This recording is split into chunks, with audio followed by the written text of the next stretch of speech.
말씀으로 돌아와서 오늘 에베소서 이제 6장으로 마지막 장입니다. 6장으로 넘어오면서 이것이 옳으니라라는 말씀의 제목으로 우리 가정에 대한 이야기를 나누기 원합니다. 에베소 말씀이 제가 속도를 좀 늦춰서 가는데도 벌써 6장으로 넘어왔습니다. 참 내심 아쉽고 에베소 말씀은 참 제가 좋아해서 또 묵상을 많이 하게 됩니다. 계속해서 보는 이 에베소의 말씀은 세 사람의 관계에 대한 내용입니다. 세 사람이 가정을 통해서 또 사람 관계, 또 하나님과의 관계를 어떻게 설정해 가야 할지를 알려주고 있습니다. 저번 주에는 그 관계 중에 하나인 이 부부 관계를 살펴봤습니다. 단순히 그냥 남자와 여자가 부부로서 관계 맺어가야 하는 그 관계를 넘어서 부부 관계의 질서를 통해서 그리스도가 우리의 신랑 되시고 우린 신부 되어서 이 교회와 그리스도, 또 나와 그리스도의 관계가 가정과 부부 속에서 선교의 현장이 되어야 한다. 그러니까 우리가 단순한 가정이 아니라 그 가정은 작은 교회입니다. 그래서 그곳에서 이 그리스도를 경험하고 하나님의 사랑을 깨달아 가야 하는 것이죠. 그래서 오늘은 자녀와 부모의 관계를 통하여서 하나님과의 관계, 또 그 가르침을 보기 원합니다. 사실 부모와 자녀 관계는 성경에서 살피지 않아도 우리가 통상적으로 많이 알고 있는 개념들이 있습니다. 자녀는 부모에게 순종하고 부모는 자녀를 끝없이 사랑하고 존중하는 것. 세상의 가치도 그러할진데 이것은 단순히 그냥 세상에서 덕이 있고 좋은 가정이 아니라 오늘 말씀에서 말씀하시고자 하는 그 측면에서의 사랑의 가정이 되기를 원하는 것이죠. 우리나라는 유교적 사상이 짙게 배어 있기 때문에 이 기독교 가치관과 매우 많은 충돌을 일으킵니다. 나이가 우선시되는 문화죠. 그래서 사랑 관계에서도 늘 먼저 나이를 많이 밝히죠. 그래서 몇 살이세요? 묻기도 하지 않습니까? 그것이 우선시되는 문화 속에서 이 질서가 나이로 정해지는 경우가 많습니다. 그런데 그런 유교적인 관계 속에서 가정을 바라보는 것이 아니라 이 당시에 이 말씀을 집필할 때도 이 세상의 가치와 힘이 있었습니다. 당시는 이제 로마 시대였기 때문에 사회적 통념과 철학이 가정에 그대로 드러났고 그것이 가정의 질서였습니다. 부모와 자녀의 관계, 로마 시대의 가정 관계를 보면 이제 그 당시의 문화 정치, 가정을 통해서 볼 수 있는 것이죠. 이런 시대적 통념을 넘어서 하나님께서 가리키고자 하는 이 가정의 질서가 무엇인지를 우리가 살펴보기 원합니다. 우리가 여러 가지 사회적 개념과 편견을 내려놓고 말씀을 새롭게 접하기 원합니다. 한번 1절을 읽어볼까요? 본문입니다. 시작. 자녀들아, 주 안에서 너희 부모에게 순종하라. 이것이 옳으니라. 자녀들에게 먼저 권면합니다. 부모의 자녀들은 부모에게 순종하라라는 거예요. 그러니까 여기서 자녀들아라고 말하는 이 부름은 잘 들어라라는 부름입니다. 그리고 끝에는 뭐라고 결론하죠? 1절 끝에 이것이 옳다. 여기서 옳다는 것은 창조할 때부터의 본성이다라고 규정을 하는 것입니다. 단순히 적절하다, 권면하고 추천하는 것이 아니라 더 위에 있는 근본적인 개념을 말합니다. 그러니까 하나님의 질서 가운데 그것이 법이다 라고 설정을 하는 것이죠. 그러니까 이건 되어져 가면서 만들어진 게 아니라 애초에 하나님께서 설정하신 창조 질서다라는 것이죠. 그래서 우리는 아담 때부터 죄로 인하여서 인류는 부모에게 저항하고 거역하는 일들을 만들어 갔습니다. 지금도 마찬가지죠. 그리고 애초에 첫 가장 참 부모이신 하나님께 대하여서 불순종한 아담과 하와를 보게 됩니다. 그래서 그런 강력한 저항으로 하나님에 대한 이 부모에 대한 순종은 창조 때부터 깨어진 것이죠. 그렇기 때문에 깨어지기 전의 상황은 부모에게 순종하는 것이 옳다. 그게 창조의 질서다라는 것이죠. 여러분, 본래의 형상을 회복해가는 성도 되시기를 축복합니다. 이것은 세상에서 권면하는 것이 아니라 하나님께서 정한 질서입니다. 그러니까 그러니까 부모와 자녀 관계를 통해서 창조의 모습을 회복하라라는 것이죠. 그러니까 자녀가 부모에게 순종하지 않는 것은 성경적이지 않습니다. 규정입니다. 부모에게 순종하는 것이 옳다, 정해진 것이다. 그러니까 우리가 자꾸 어떤 핑계를 대고 어떤 이유를 대는 것은 하나님의 말씀에 적합한 모습은 아닙니다. 부모와의 관계는 자녀의 입장에서 본다면 존재적, 육체의 존재적으로도 근원이 되죠. 그러니까 부모가 없으면 내가 만들어지지 않습니다. 그렇죠? 명확한 거죠. 이 질서를 통해서 나를 만든 분이 있다는 사실을 깨닫게 되죠. 내가 스스로 선택하고 스스로 태어나고 싶어서 나온 게 아닙니다. 육체의 근원은 부모죠. 근데 부모 입장에서 생각해 보면 자녀를 선택한 것도 아니에요. 내가 이런 자녀 선택했으면 좋겠다라고 선택한 것이 아닙니다. 그냥 자연의 생리로 자녀를 가정에서 갖게 되면 어떤 자녀가 나올지 몰라요. 그래서요, 자녀들이 이제 사춘기에 접어들면 그런 얘기 하죠. 나왔으면 책임을 져야죠. 그럴듯해요. 내가 나오고 싶어서 나왔습니까? 자녀들이 착각합니다. 부모 입장에서 보면 내가 자녀를 선택할 수 있다면 너를 선택하진 않았을 수도 있는 거죠. 그렇죠? 손흥민, 김연아 이런 사람들 선택할 수도 있는 거예요. 나도 너를 선택한 거는 아니야. 이렇게 고백하진 않죠.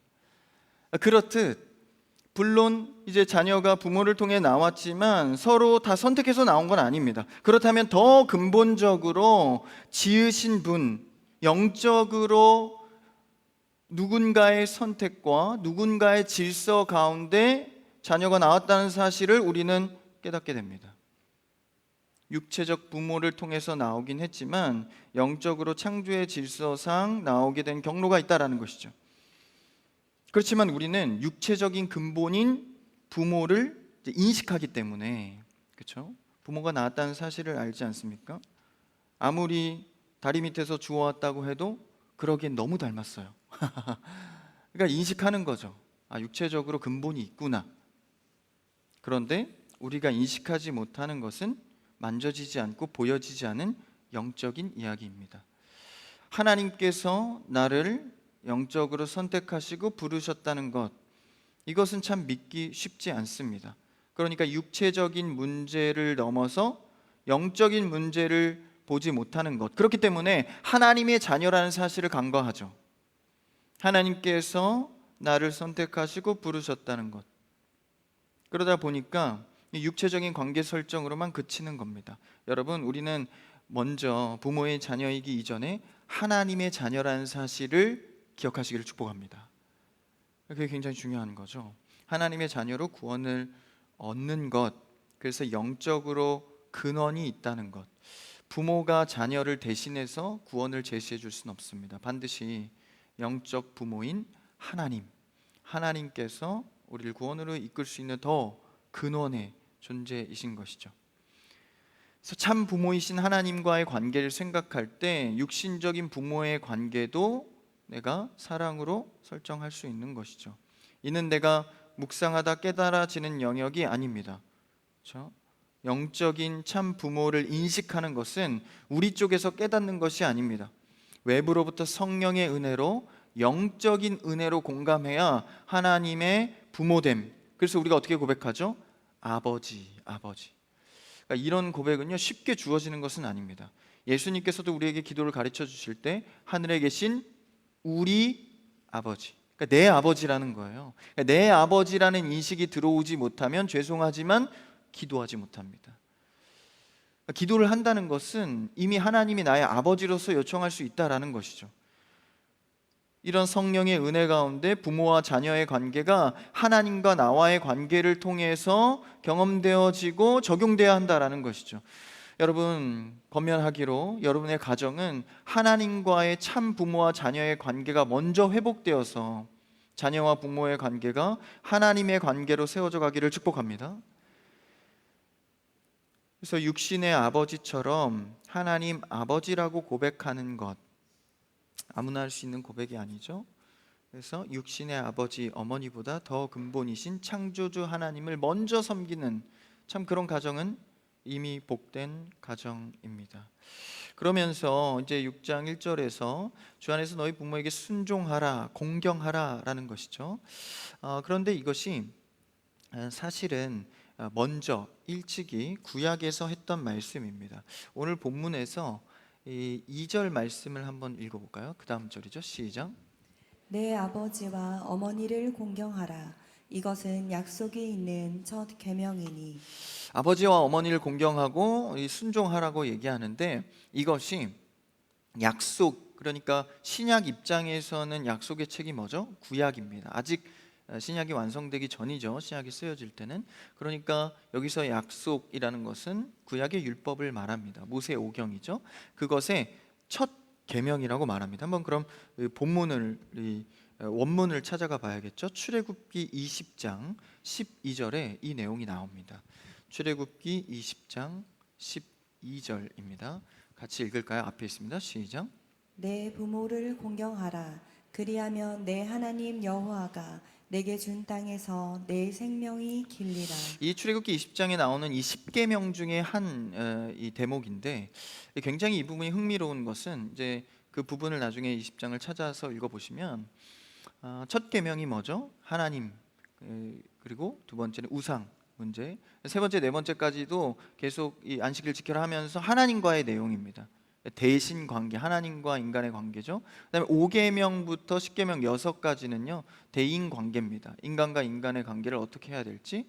그러니까 오늘 본문에서 첫 계명이라고 하는 것은 인간 관계에서 가장 첫 계명의 설정은 내 부모를 공경하라입니다. 근데 모든 10계명의 이 기록은요 굉장히 단순합니다. 부모를 공경하라, 도둑질하지 말아라, 거짓말하지 말아라, 거짓 증거하지 마라. 그런데 이 유일하게 설명을 붙인 대목이 바로 부모를 공경하라는 5계명입니다. 5계명만 뒤에 보상을 답니다. 보십시오. 공경하라 그리하면 내 하나님 여호와가 내게 준 땅에서 생명이 길리라. 이것을 신명기에서 다시 풀은 말씀이죠. 신명기에서 이렇게 말하거든요. 5장 16절 한번 같은 내용이나 한번 읽어볼까요? 시작. 너는 내 하나님 여호와께서 명령한 대로 내 부모를 공경하라. 그리하면 내 하나님 여호와가 내게 준 땅에서 내 생명이 길고 복을 누리리라. 비슷한 내용이죠. 그러니까 하나님께서 이 부모를 공경하라는 대인관계의 첫 계명을 이 보상까지 붙이면서 길게 문장화해서 아주 특별하고 중요하다는 사실을 말해주고 있습니다. 항상 첫 계명은 중요하죠. 첫 머리. 대인관계에서 첫 머리는요 가정의 부모를 공경하는 태도입니다. 그래서 신명기는 이제 곧 가나안 땅에 들어가서 이제 하나님의 약속의 땅을 취하게 되는 땅에 대한 이야기죠. 이 구약에서는 가나안 땅에 들어가는 것이지만 신약에서는 이것이 예수 그리스도 안에서 거하는 것, 하나님의 주권 안에 거하는 약속의 땅을 의미하죠. 그러니까 그 땅 가운데서 영원히 살리라, 하나님 편에서 영원히 축복받고 산다라는 거예요. 이 땅에서 뭐 축복받는 것이 아니라 하나님의 말씀을 순종하면 복을 받고 불순종하면 벌을 받는다. 이런 단순한 원리 속에서 그리스도 안에서 영원히 살리라라는 복을 부모와 자녀 간에 순종하는 것, 효도하는 것으로 보상받는다라는 것이죠. 다시 말하면, 역으로 말하면 영생의 자녀는 부모를 순종하게 되어 있다라는 것이죠. 하나님의 자녀로서 가정에서 부모에게 순종하고 그리고 공경하는 여러분 되기를 축복합니다. 정해진 거라는 거예요. 이것은 자녀의 효도, 유교적인 효가 아닙니다. 그리스도 안에서 내가 참 부모이신 하나님 안에서 영생의 자녀로서의 태도는 부모님께 순종하는 거죠. 신명기 27장 15절에서 16절은 이렇게 기록하고 있습니다. 같이 읽어볼까요? 시작. 장색의 손으로 조각하였거나 부어 만든 우상은 여호와께 가증하니 그것을 만들어 은밀히 세우는 자는 저주를 받을 것이라 할 것이요 모든 백성은 응답하여 말하되 아멘 할지니라. 16절 시작. 그의 부모를 경홀히 여기는 자는 저주를 받을 것이라 할 것이요 모든 백성은 아멘 할지니라. 지금 굉장히 좀 무서운 말씀인데, 우상 숭배에 대한 저주와 부모 자녀 관계에 있어서 부모를 경홀히 여기는 자의 저주를 같은 선상에 놓고 있습니다. 그러니까 부모를 경홀히 여기는 자녀는 우상 숭배와 동일한 취급을 받게 된다라는 거예요. 굉장히 무섭죠. 그러니까 하나님께서 이토록 중요하게 생각한 부분입니다. 그래서 부모는 주님의 심보를 맡은 거죠. 그러니까 하나님의 대리의 역할이 가정에서 부모인 겁니다. 무게가 무거운 반면 자녀 입장에서도 무게감이 있는 겁니다. 그러니 부모가 진리에서 벗어난 어떤 잘못된 가르침이나 이런 극단적인 폭행, 이단 교리를 막 권하고 이런 극단적인 일이 아닌 이상해야 순종하고 청종해야 한다라는 것이죠.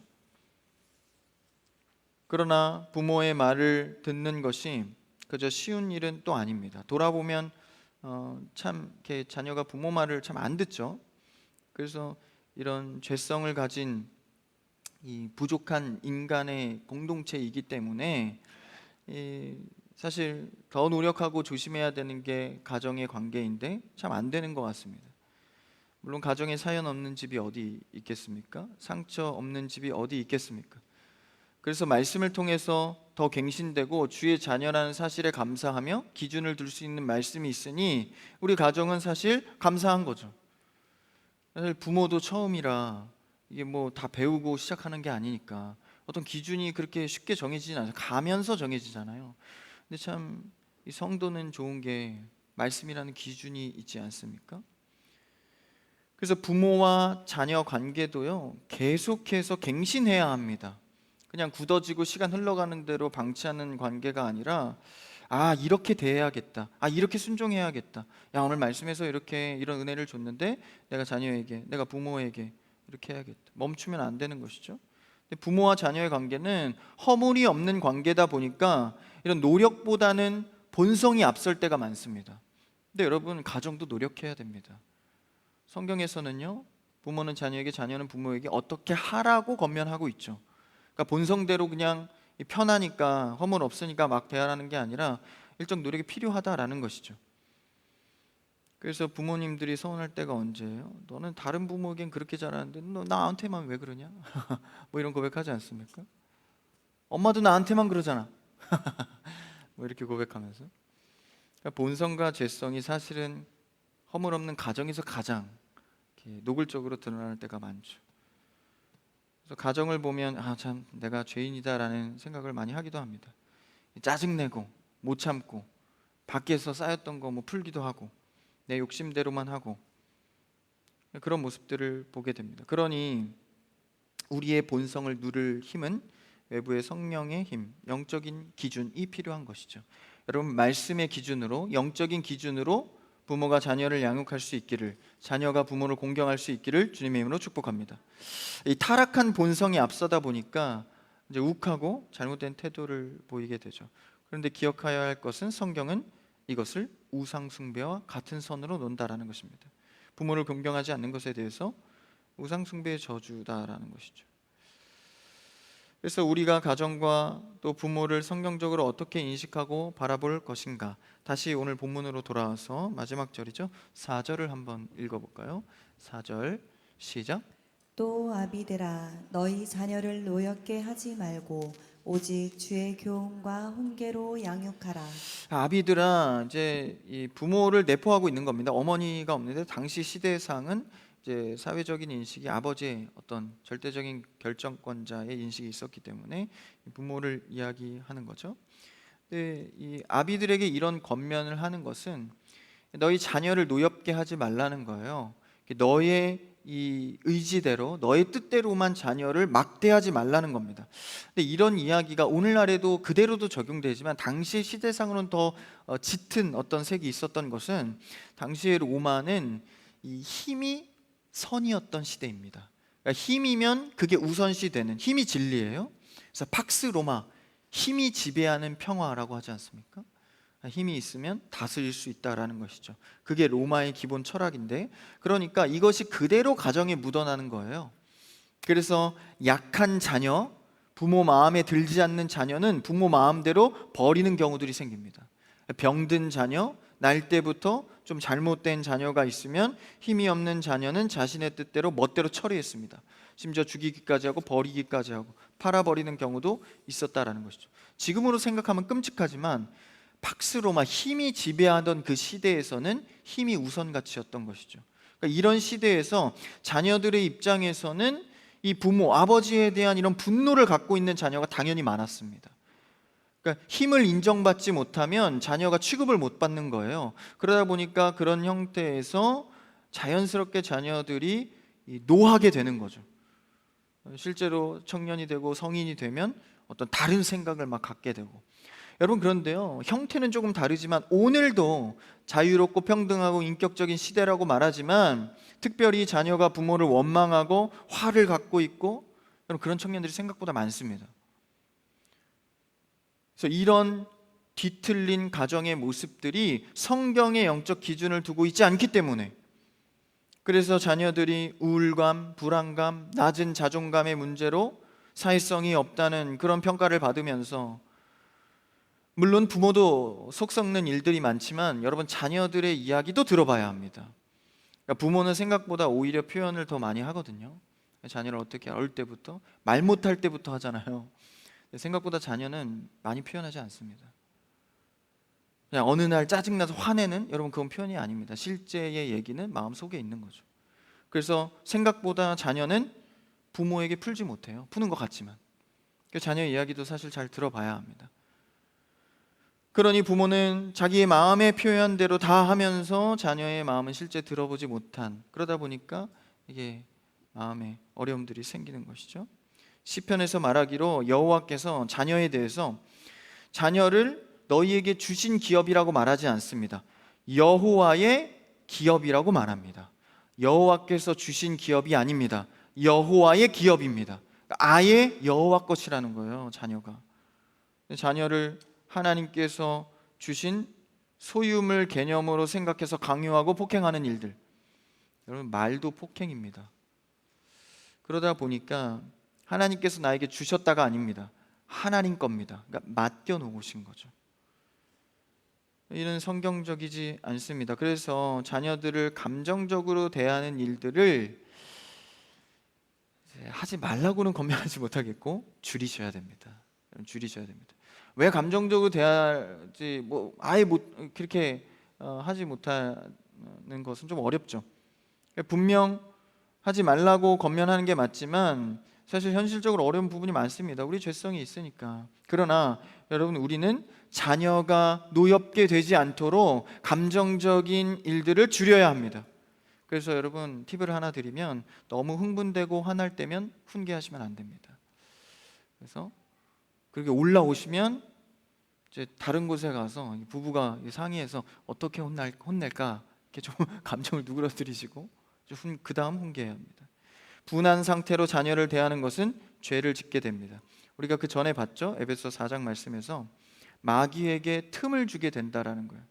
비인격적인 말들을 그냥 내뱉게 된다는 거죠. 자녀들이 어리다고 너무 쉽게 생각하는 경우들이 많아요. 여러분, 자녀가 부모의 울타리 안에 있어야 할 10대 때, 어릴 때, 이때는요, 부모의 한 번의 말로 자녀들의 세계는 와르르 무너질 때가 있습니다. 표현은 안 해도. 그러니까 삼가 조심해야 하는 것이죠. 자녀들이 연약하고 미성숙하니 당연히 실수하고 잘못할 수 있습니다. 근데 이제 훈계해야죠. 혼내고 가르쳐야 합니다. 근데 이제 흔히 애를 잡는다 그러죠. 너무 이렇게 잡으시면 안 됩니다. 너무 이렇게 잡돌이 이렇게 하시면 뉴스에서도 정말 가슴 아픈 사연들이 많잖아요. 그래서 제가 이렇게 잡는 걸 한번 본 적이 있거든요. 본 게 아니라 들은 적이 있습니다. 예, 좀 조심스럽긴 한데 우리 교회에서 가장 오래되신 그 가정이 있어요. 이렇게 조모 권사님이라고 이렇게 따님들이 있거든요. 그냥 하죠. 조미영 권사님이 이제 굉장히 제가 중학교 때부터 수지에 시골교회 있을 때부터 계셨거든요. 그러니까 그 딸들도 아기 때부터 다 봤고, 그래서 첫째 딸이 가빈인데 지금 호주에 있어요. 공부하고 이렇게 있는데 기도 많이 해주십시오. 그래서 안전하게 잘 돌아올 수 있도록. 근데 그 첫째 딸을 잡는 걸 제가 한번 본 건 아니고 들었어요. 왜냐하면 저는 지금 항상 그 장면이 떠오르는데 굉장히 지혜롭다고 생각해요. 주일인가 토요일이었던 것 같아요. 그래서 막 예배 이렇게 교회 나와서 이렇게 같이 있고 항상 이렇게 같이 있고 했는데 하루는 이 가빈이가 이렇게 애기였어요. 완전 애기였는데 이렇게 뭐가 짜증이 났나 봐요. 그래서 막 이렇게 막 애기들은 그렇잖아요. 밖에 오래 나와 있으면 막 툴툴 대는 거죠. 그러니까 권사님이 그때는 집사님이셨는데 이제 제재를 했죠. 한 번, 두 번, 세 번. 저도 불안했습니다. 그만해야 될 텐데 계속 하는 거예요. 근데 권사님이 확 화를 내거나 확 이렇게 잡는 게 아니라 너 일로 와 이러고 이제 안 보이는 대로 저 성가대실 같은 데로 착 들어가서 문을 탁 닫고 이제 소리만 들려요. 사실 그게 더 공포거든요. 막 뭘 하세요. 막 뭘 하는데 잘은 모르겠는데 뭘 하고 딱 나오더니 아이가 거의 철이 들어서 딱 나온 거예요. 가빈이가 철이 딱 들어가고 눈물을 닦고 가만히 있더라고요.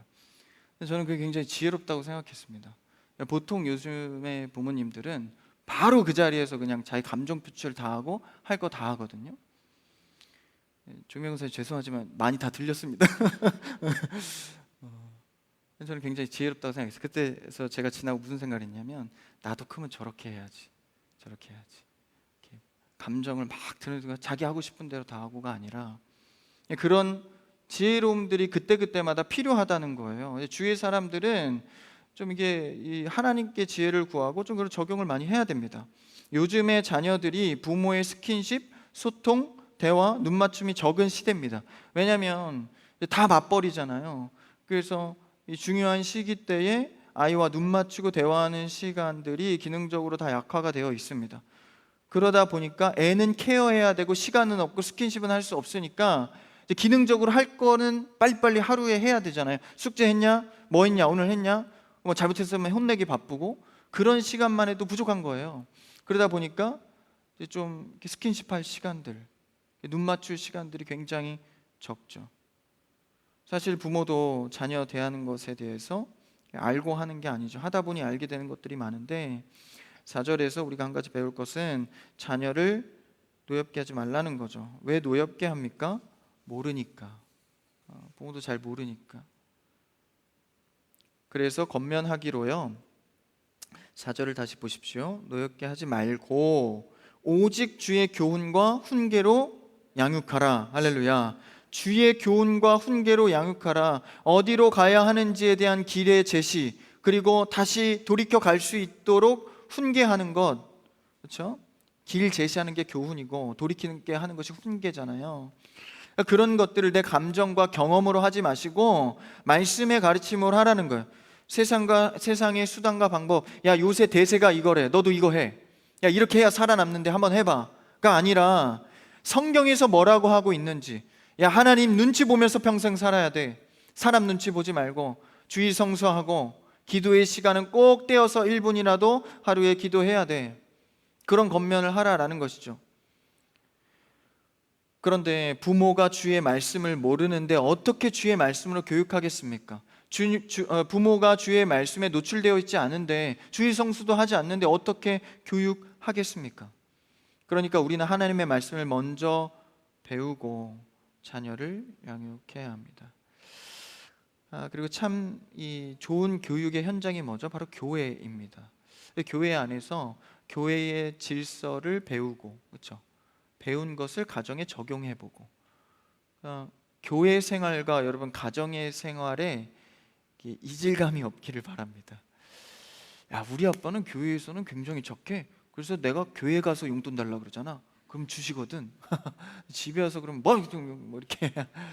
근데 그게 조금 다를 수는 있어요. 사회성이 있으니까. 너무 다르면 이 교육이 안 됩니다. 그래서 우리가 참 교회의 질서를 배우고 익히고 성도에게 말한 대로 가정에서도 그렇게 해야 됩니다. 집사님 괜찮습니다. 권사님 감사해요. 그렇죠? 가정에서도 미안하다, 고맙다 이런 말이 참 적은 것 같아요. 그러니까 부모가 자녀에게 미안하다고 하기 좀 민망할 때가 많잖아요. 여러분 하셔야 됩니다. 자녀도 은근히 알거든요. 나만 잘못한 건 아니지 않나? 알 때가 있어요. 사과를 못 받죠. 그렇죠? 여러분 표현해야 됩니다. 자녀에게도 미안한 일은 가서 엄마가 미안하다, 잘 몰랐어 표현해야 됩니다. 그래서 우리는 부모와 자녀의 관계를 통해서 창조의 하나님의 마음과 겸손한 예수님의 마음을 배워가야 합니다. 순종을 연습하는 거죠.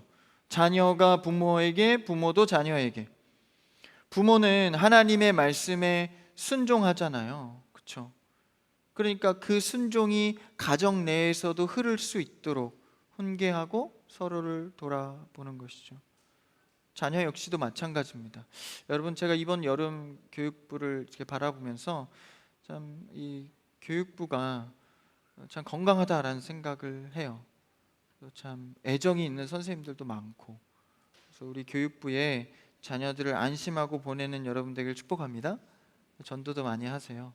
우리 교회 교육부 오면 이렇게 자녀가 건강하게, 뭐 이제 전도하신 분들의 부모의 고백을 들으니까 뭐 그런 고백하신 분들이 있더라고요. 그래도 밖에서 이렇게 어디 가서 노는 것보다 교회가 좀 더 낫지 않겠냐라는 마음으로 보내신 분이 있더라고요. 하나님 주신 마음 아니겠습니까? 너무 좋은 마음이잖아요. 그것에 응답하고 부응하는 게 우리 교육부입니다. 정말 하나님 안에서 잘 해가는 교육부인 것 같아요. 그래서 자녀들도 하나님의 말씀을 교회 안에서 배우고 그 질서대로 마음에 새겨서 가정생활하는 거죠. 부모와 자녀의 관계, 다치고 막막한 분들도 있을지 모릅니다. 사실 그게 다 어디에서의 문제입니까? 마음, 즉 영적 문제입니다. 영적으로 해결되지 않는 부분들 때문에 관계가 비틀려져 가는 것이죠. 여러분, 우리는 하나님과의 영적인 관계가 이 교회에서 말씀을 통해 회복됨으로 가정도 영적으로 살아나는 가정 되기를 축복합니다. 하나님이 우리를 사랑하신 것 같이 그 사랑이 내 안에 회복되면 서로를 사랑하고 공경하고 순종의 길로 갈 수 있는 것이죠. 하나님의 사랑을 듬뿍 받는 가정 되시기를 축복합니다. 그래서 그렇게 노력하지 않아도 사랑의 마음이 거하는 가정, 하나님께서 부어주시는 거죠. 그래서 우리는 부모가 자녀에게, 자녀가 부모에게 옳은 것이 무엇인가 성경대로 훈계하고 가르치고 성경대로 순종하는 가정 되어서 하나님께서 원하시는 세 사람의 삶을 살아가는 복된 가정 되시기를 주님의 이름으로 축복합니다.